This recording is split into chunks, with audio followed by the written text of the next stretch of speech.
ఈ మ్యాటర్ బయట ఎక్కడా తెలియకూడదు. మీకు నాకు తప్ప ఇంకెవరికీ తెలియనివ్వండి డాక్టర్. సరే, ఇవాళే అబార్షన్ చేస్తాను.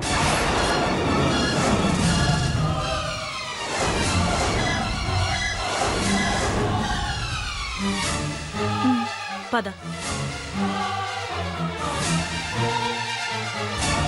ఆగండి డాక్టర్ గారు.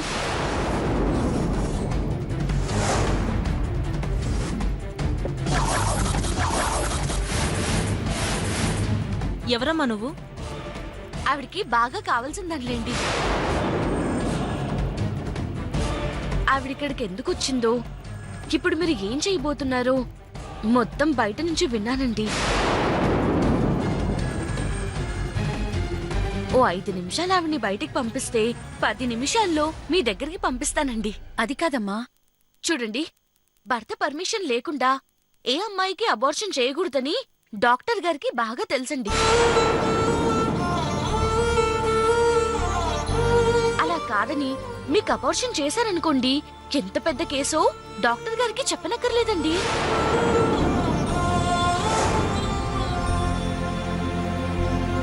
నీకు ఆమె మాటలు అర్థం కావట్లేదు తల్లి.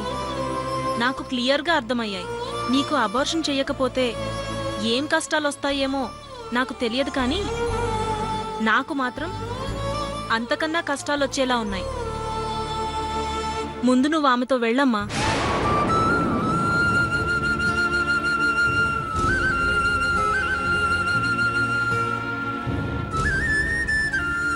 రండి.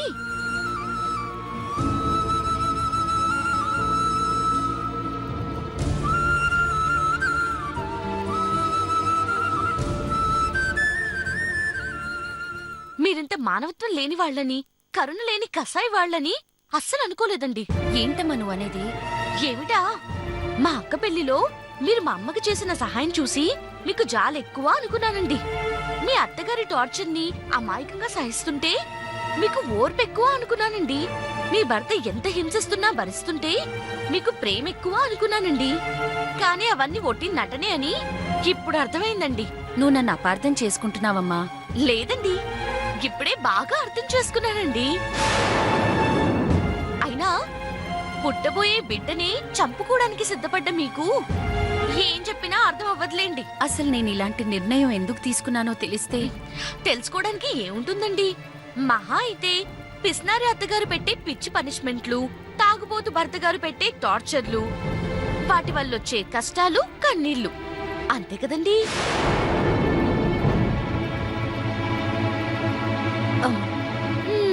బావుందండోయ్, చాలా బావుంది. నలకలు పడతాయని కళ్ళని, ముళ్ళు గుచ్చుకుంటాయని కాళ్ళని వద్దనుకోవడం ఎంత తప్పో, బాధలు పడాల్సొస్తుందని బిడ్డను వద్దనుకోవడం అంతే తప్పండి. అందరూ వేరు, నా జీవితం వేరు. ఆ ఇంట్లో నేను పడుతున్న కష్టాలు చాలు. మళ్ళీ నా బిడ్డ కూడా పడుతుంది అంటే అది నేను తట్టుకోలేను. నా కళ్ళ ముందే నా బిడ్డని కష్టాలు పడితే నేను చూస్తూ ఊరుకోలేను. నీకు శ్రీకృష్ణుడు తెలుసు కదండి? తెలుసు. ఆయనకి కంసుడి నుంచి ప్రాణగండ ఉందని తెలిసి దేవికి ఆయనకి జన్మనిచ్చిందండి. ఎందుకో తెలుసా అండి? తనకు పుట్టబోయే బిడ్డ ద్వారా అయినా ఆ కంసుడికి బుద్ధి చెప్పాలన్న ఆశతో,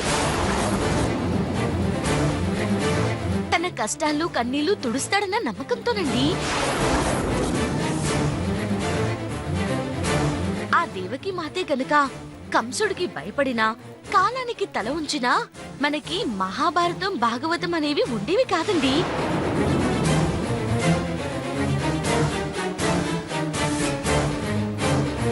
అక్కడ గెలిచింది కృష్ణుడు కాదండి, దేవకి నమ్మకం అండి. కానీ నేను దేవకి అంత గొప్పదాని కాదు. నాకు పుట్టబోయేవాడు కృష్ణుడంతటి యుగపురుషుడు కాదు. కానీ మీరు కామన్ ఆడపిల్లలే కదండి. అమ్మ అని పిలిచే బిడ్డ కోసం అందరు ఆడవాళ్ళలాగే ఎదురు చూస్తారు కదండి. మీ బిడ్డ కష్టాలు పడ్డమే చూడలేని మీరు మీ మనసును చంపుకొని బిడ్డని ఎలా చంపుకోగలుగుతున్నారండి?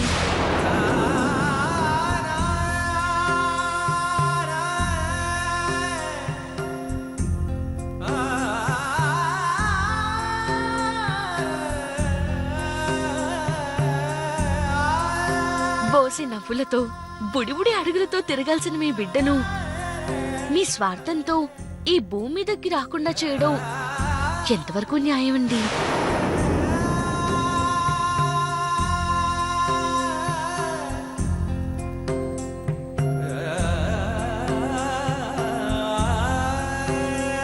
ఒక్క నిమిషం ఆలోచించండి. వీధిలో జంతువులు కూడా తమ పిల్లల కోసం ప్రాణాలిస్తాయండి. మరి అలాంటిది మనుషులైన మనం ప్రాణం కూడా పోసుకొని పిల్లల ప్రాణం తీయడం ఎంత అమానుషమండి? వద్దు, నాకేం చెప్పద్దు, నాకేమీ చెప్పద్దు. ఏ వినలేకపోతున్నారా అండి? కానీ ఒక్కటి మాత్రం గుర్తుపెట్టుకోండి, కష్టసుఖాలు చీకటి వెలుతురులాంటివండి. అవి వస్తూనే ఉంటాయి, పోతూనే ఉంటాయి. వాటికి భయపడితే అసలు జీవితమే ఉండదండి.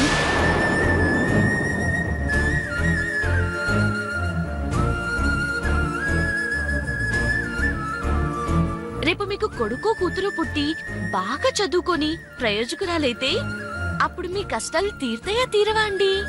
తీర్తాయి.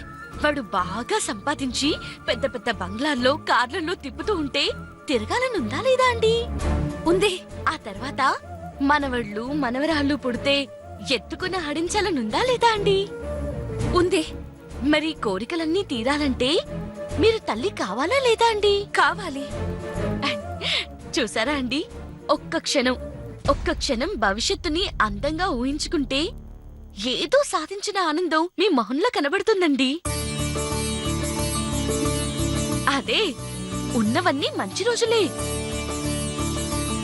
ముందున్నదంతా మంచి కాలమేనండి. నాకు మంచే జరుగుతుంది, ఆ దేవుడు మంచే చేస్తాడని పాజిటివ్ గా ఊహించుకోండి.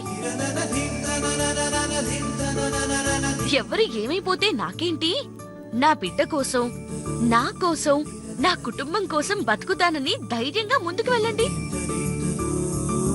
అప్పుడు ఒక్కరిని కాదండి, నలుగురు పిల్లల్ని కంటారండి.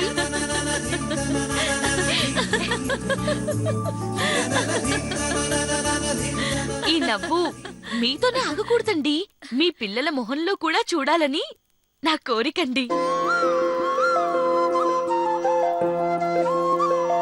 అందుకే నా అక్కలా ఫీల్ అయ్యి ఇంతసేపు మీతో మాట్లాడానండి. తెలియక ఏదైనా తప్పుగా మాట్లాడుంటే నన్ను మన్నించండి. లేదమ్మా, వయసులో చిన్నదానివి అయినా చాలా లోతుగా ఆలోచించి నా తప్పు నాకు తెలిసేలా చేశావు. అందరూ నాకు పనులు చెప్పేవాళ్లే. ఒక్కళ్ళైనా నీలా ధైర్యం చెప్పి నా భుజం తట్టేవాళ్లున్నా ఈ రోజు ఇలాంటి పిచ్చి నిర్ణయం తీసుకొనుండేదాన్ని కాదేమో. ఏదేవైనా నువ్వు చేసిన మేలుకి నేను నీకు జీవితాంతం రుణపడి ఉంటాను. అంటే మీరు అమ్మవ్వడానికి ఒప్పుకున్నట్టే కదండి?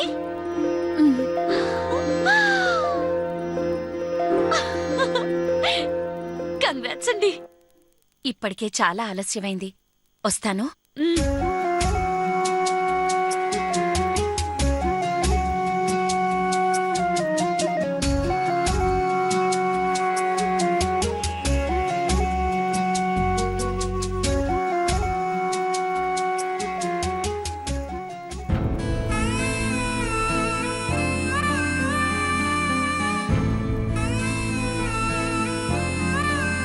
నీ మాటలు వింటే సమస్యలు తీరిపోతాయో లేదో గాని భయాలు మాత్రం పోతాయి. అదేగా నువ్వు అనేది? అవునే. చాలే, నీరసంలో ఇక్కడి వరకు రాకపోతే ఏమవుతుంది? వెళ్దాం పదా.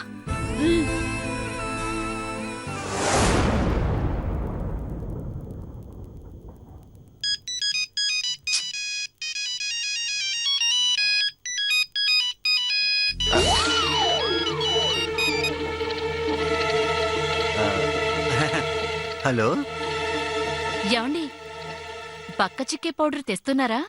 అదేం పౌడరు? అదేంటండి, బక్క చిక్కే పౌడర్ వాడితే స్లిమ్ అవుతానని నా దగ్గర డబ్బులు తీసుకెళ్ళి ఇప్పుడు ఏ పౌడర్ అంటారేంటి? ఊరికే ఊరికే నేను ఆట పట్టిద్దామని అలా అన్నాను. ఆల్రెడీ కొన్నాను, తీసుకొస్తున్నాను. తొందరగా తీసుకురండి, నేను దానికోసమే ఎదురు చూస్తూ ఉన్నాను. అలాగే, ఓ అరగంటలో వచ్చేస్తాను.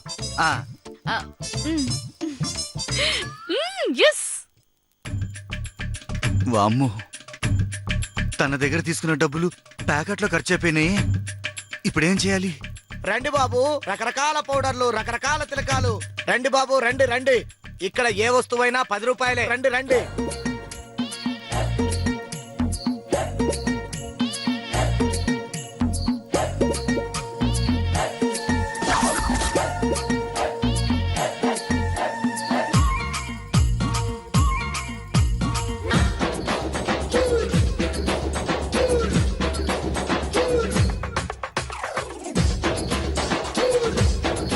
సరిపోయింది. రండి బాబు రండి. ఇక్కడ ఏ వస్తువైనా 10 రూపాయలే. ఒక వస్తువు కొంటే ఇంకొక వస్తువు ఫ్రీ. ఏంటి? ఏ వస్తువైనా 10 రూపాయలేనా? అవును, 10 రూపాయలే సార్.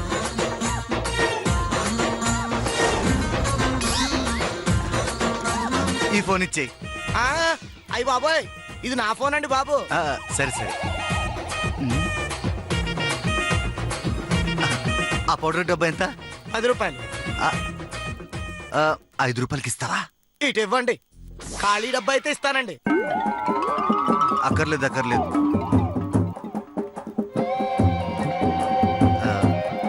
ఇదిగో 10. ఇప్పుడు 2 డబ్బాలు ఇవ్వు. ఒకటి కొంటే ఒకటి ఫ్రీ. 10కి ఒకటే వస్తుందండి. ఫ్రీగా ఓడిస్తాడు నీ బాబా? ఓ సారీ అండి.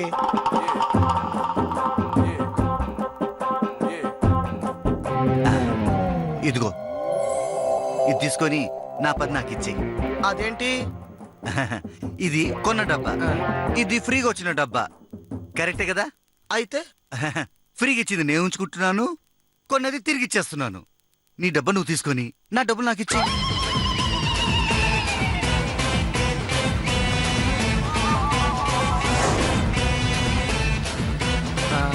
నువ్వు అనసూయమ్మ కొడుకువా బాబు? నీకెలా తెలుసు? ఇంత కక్కుర్తి దేశంలో ఆవిడకి ఆవిడ కొడుకులకి ఉంటుందని విన్నానులే. ఇలాంటి సీన్లు సినిమాలో చాలా చూసాంలే బాబు. ఇస్తే 2 ఇవ్వండి, తీసుకుంటే 2 తీసుకోండి. అంతేనా? అంతే. రండి బాబు, రండి రండి. ఇక్కడ ఏ వస్తువైనా 10 రూపాయలే బాబు. సరే. రండి బాబు, రండి రండి. రండి బాబు, రండి రండి.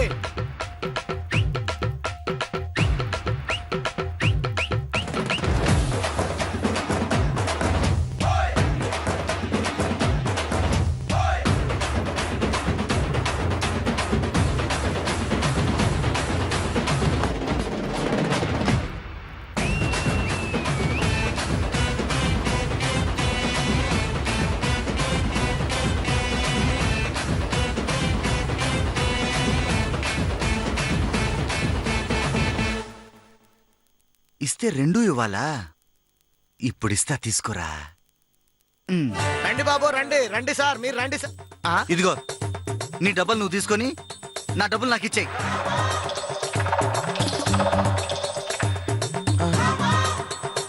ఇదేంటండి డబ్బాలో పౌడర్ లేదు? అంటే పౌడర్ డబ్బాలు అని చెప్పి నువ్వు ఖాళీ డబ్బాలు అమ్ముతావా? 10 రూపాయలు డబ్బులు తీసుకొని జనాల్ని మోసం చేస్తావా? రండి బాబు రండి రండి. ఖాళీ డబ్బాతో వీడు జనాల్ని మోసం చేస్తాడు. రండి బాబు రండి రండి. సార్ మీకు దండం పెడతాను సార్. ప్లీజ్ సార్, దండం పెడతాను మీకు. నాకు మ్యాటర్ ఫుల్గా అర్థమైంది సార్. నా పొట్ట కొట్టకండి సార్ ప్లీజ్. అయితే నా 10తో పాటు ఓ 100 ఇవ్వు. 100? నేను ఇవ్వను. ఇవ్వవా?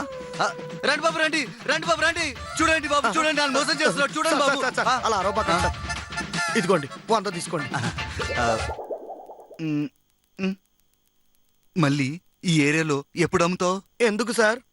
4 డబ్బాలు కొందామని. ఏంటి నువ్వు అనేది? ఆ మధుమతి వచ్చి అబార్షన్ చేయకుండా ఆపిందా? అవును బామ్మ, ఆ అమ్మాయే కనుక సమయానికొచ్చి ఆపుండకపోతే నేను నా బిడ్డని పోగొట్టుకొని ఉండేదాన్ని. చాలా సంతోషకరమైన వార్త చెప్పావే తులసి. నీ బాధను చూసి నీ నిర్ణయం ఇష్టం లేకపోయినా సరే అని అనుకున్నాను. కానీ ఎక్కడో చిన్న బాధ మనసుకు ప్రశాంతత లేకుండా చేసిందే. పెద్దదాన్నయ్యుండి కూడా నీకు నచ్చజెప్పలేకపోయానే. ధైర్యం చెప్పి నీ నిర్ణయాన్ని మార్చలేకపోయానని తెగ మదనపడిపోయాను.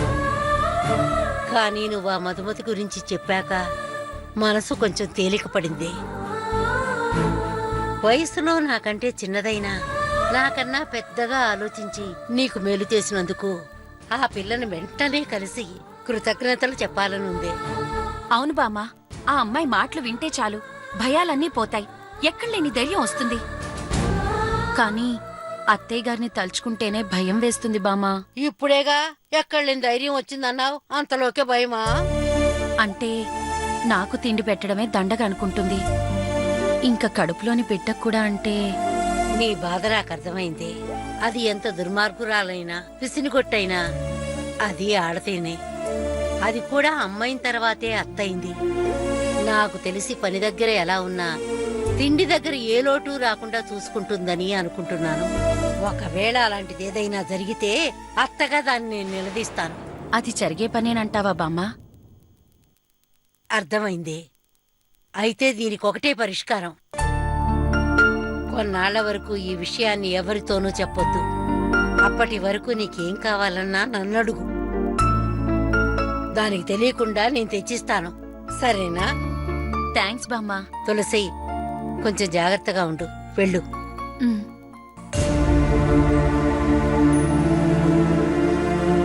ఆ మధుమతి లాంటి అమ్మాయి నీకు తోటికోడలుగా వస్తే కాని నీ కష్టాలు తీరవు. నీ పిసినారత్తకు ముక్కుతాడు వేసి 3 చెరువుల నీళ్లు తాగిస్తుంది. అలాంటి అమ్మాయి ఏంటి? ఆ అమ్మాయే వస్తే పోలా? ఏమో ఏం జరగబోతుందో చూద్దాం. ఏమ్మా లంకంత కొంపదులు పెట్టి ఇక్కడేం చేస్తున్నావే? ఎంగిలి సిగరెట్లు ఏరుకుంటున్నా. అలాగా, ఆ ముక్క ముందే నాకు చెప్పుంటే. చెప్పుంటే ఆగిపోయావేరా, చెప్పరా? ఏం లేదే, నేను కూడా ఎంగిల్ సిగరెట్లు ఏరి పెట్టేవాడిని కదా. అయినా ఈ ఎంగిల్ సిగరెట్లు తాగే అలవాటు నీకు ఎప్పటి నుంచి వచ్చిందే? కర్రతో కొట్టానంటే కోమాలోకి వెళ్ళిపోతావు. ఏరి తెచ్చినోడా, నీ జెండాల అలవాటు నాకు వచ్చింది అనుకున్నావా? సర్లే, రాజ్యలక్ష్మి గురించి ఏమైనా తెలిసిందా? ఆ ప్రయత్నంలోనే ఉన్నానే అమ్మా. రాజ్యలక్ష్మి వెతకటం కోసం యాదగిరి ఎతకని ఊరు లేదు, చోటు లేదు. కానీ ఇంతవరకు చిన్న జాడ కూడా లేదు. నా బంగారు తల్లి ఎక్కడుందో, ఎలా ఉందో, ఎప్పటికి కనిపిస్తుందో అప్పటిదాకా నేను బతికుంటానో లేదో. నువ్వేం భయపడకే అమ్మా, తొందరలోనే మన రాజ్యలక్ష్మి వెతికి పట్టుకుంటాను. ఆ నమ్మకం నాకుంది, నువ్వు ధైర్యంగా ఉండు. ఆ నమ్మకంతోనే బతుకుతున్నాన్రా. ఆ తర్వాత అంతా దేవుడి దయ.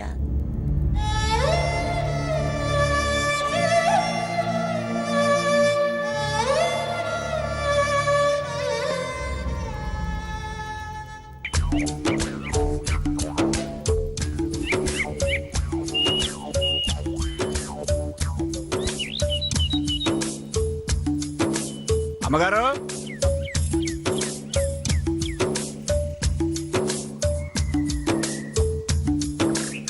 అమ్మా మీరు చెప్పినట్టుగానే మన స్థలంలో కట్టెలండి కొట్టుకొచ్చానమ్మా.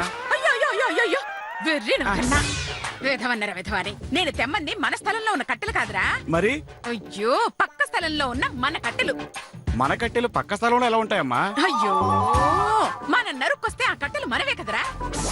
దాన్ని నరుకు రావడం అనరమ్మా, కొట్టుకు రావడం అంటారు. చలే, వెళ్ళి ఆ ముగ్గురిని పిలుచుకురా. ఆ మాత్రం దానికి నేను అంట నరకమ్మా, ఇక్కడే ఉండి పని జరిపిస్తాను. సిరిసమ్మా, లతమ్మా, తులసమ్మా, అమ్మగారు పిలుస్తున్నారు, రండమ్మా.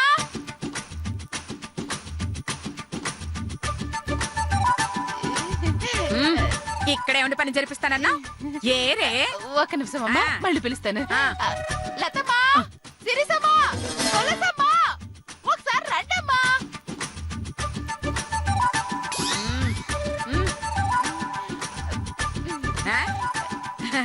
వినబడి ఉండదు తల్లి. నీ మొహం. నేను పిలుస్తాను చూడు. ఏమే కోటి, అరకోటి, రావు కోటి, ఎక్కడ చచ్చారే? ఒకసారి బయటికి రండి.